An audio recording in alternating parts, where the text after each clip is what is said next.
ঘর ভূতের ঘর।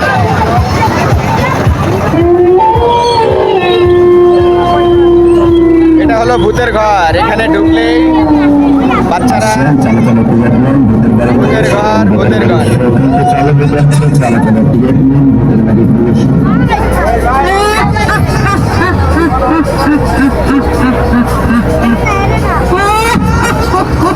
ভূতের বাড়ি, প্রচুর ভূত আছে এখানে।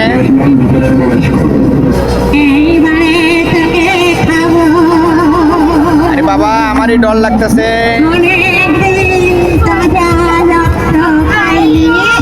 হাই হাই, তাজা রক্ত বলি, অনেক দিন খায় নাই, তাজা রক্ত খাবে।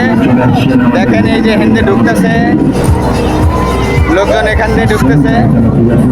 তো বন্ধুরা, আজকের মতো এখানেই ভূতের বাড়ি ভূতের ঘর এই পর্যন্তই শেষ করে দিলাম। সো বন্ধুরা, আমাদের নতুন ভিডিওর জন্য অপেক্ষা করুন। আমি আছি হুমায়ুন কবির পাশা ভাই, আমার সাথে আছে প্রদীপ মণ্ডল। আল্লাহ হাফেজ।